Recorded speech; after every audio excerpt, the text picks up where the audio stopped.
اللہ رب العالمین فرماتا ہے سورہ بقرہ کے اندر، سورۃ نمبر 2 پارہ نمبر 3، پارے کا نام ہے تلک الرسل فضلنا بعضهم علی بعض۔ یا ایھا الذین آمنوا، اے مومنو، اے ایمان والو، انفقوا من طیبات ما کسبتم مما اخرجنا لکم من الارض، جو پاکیزہ کمائی تم کماتے ہو اور جو چیزیں ہم نے زمین سے نکالی تمہارے لیے پیدا کی ہیں، ان میں سے اللہ کے راستے میں خرچ کرو۔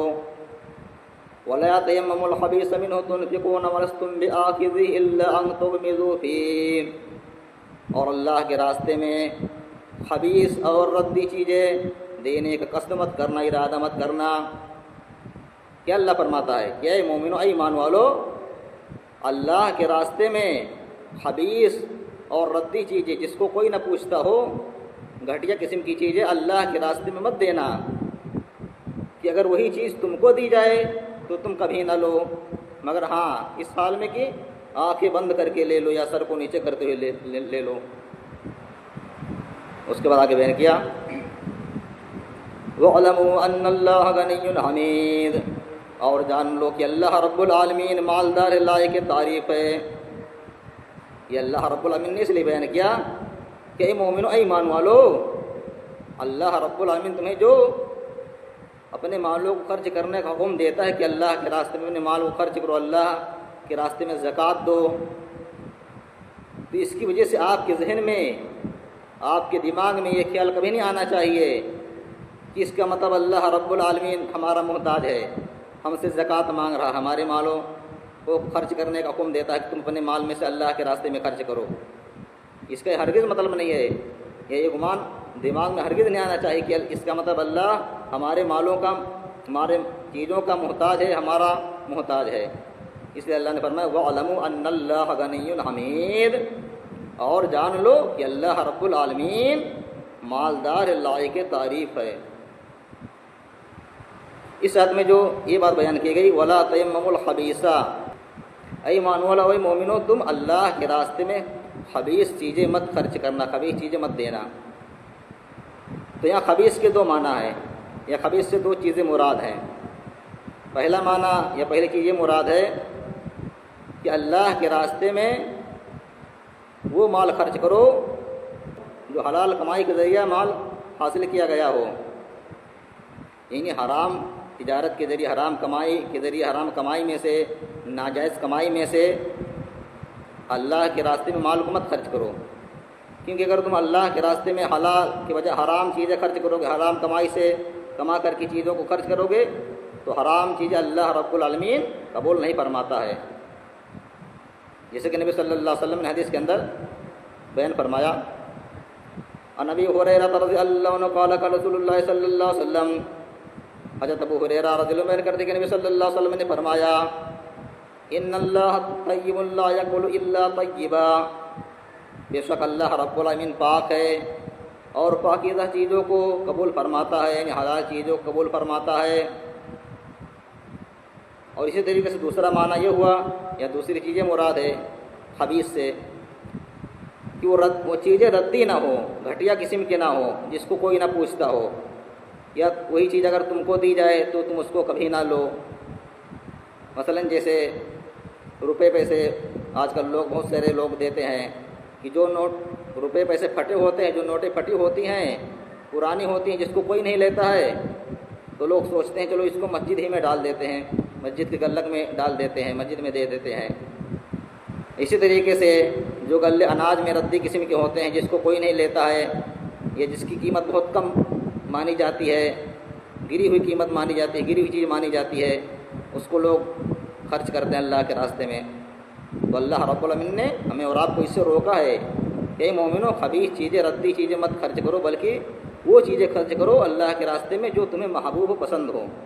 یعنی اچھے کوالٹی کی چیزیں، جیسے کہ اللہ رب العالمین نے سورہ آل عمران کے اندر بیان کیا، سورۃ نمبر 3 پارہ نمبر 4، لن تنالوا البر حتى تنفقوا مما تحبون، اے ایمان والو، اے لوگو، تم ہرگز نیکی حاصل نہیں کر سکتے ہو جب تک کہ اس چیز کو اللہ کے راستے میں خرچ نہ کر دو جو تم کو محبوب پسند ہو، یعنی جب تک تم اپنے محبوب چیز کو، اچھی چیز کو، پسندیدہ چیز کو اللہ کے راستے میں خرچ نہیں کرو گے تب تک نیکی نہیں حاصل کر سکتے۔ اسی طرح سے اللہ رب العالمین نے ایک اور آیت میں ہمیں اور آپ کو اللہ کے راستے میں خرچ کرنے کا حکم دیتا ہے۔ سورہ بقرہ کے اندر سورۃ نمبر 2 پارہ نمبر 3، پارے کا نام ہے تلک الرسل فضلنا بعضهم علی بعض۔ یا ایھا الذین آمنوا، اے مومنو، اے ایمان والو، انفقوا مما رزقناکم، تم جو روزی میں نے تم کو دی ہے اس روزی میں سے اللہ کے راستے میں خرچ کرو۔ من قبل ان یاتی یوم لا بیع فیہ ولا خلۃ ولا شفاعۃ، اس دن کے آنے سے پہلے پہلے، من قبل ان یاتی یوم لا بیع فیہ، جس دن نہ تو خرید و فروخت ہوگی، ولا خلۃ، اور نہ دوستی کام آئے گی، ولا شفاعۃ، اور نہ سفارش کام آئے گی۔ تو اللہ فرماتا ہے ایمان والو، اے مومنو، اس دن کے آنے سے پہلے پہلے خرچ کر لو اپنے مالوں کو اللہ کے راستے میں، خرچ کر کے نیکی کما لو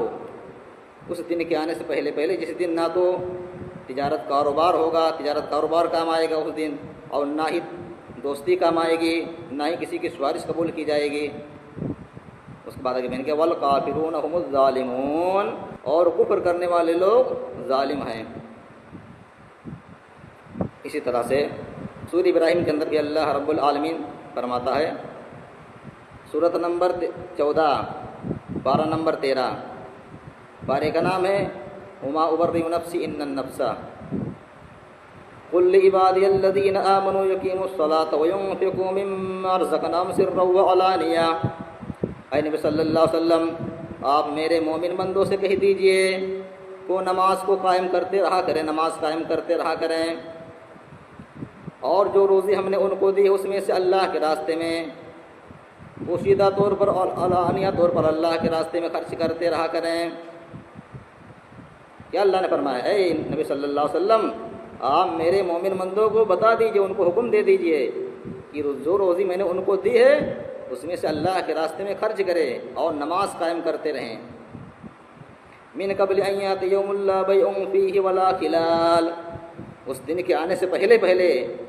جس دن نہ تو خرید و فروخت ہوگا اور نہ دوستی ہوگی، یعنی خرید و فروخت بھی اس دن کام نہیں آئے گا اور نہ دوستی وہاں کام آئے گی۔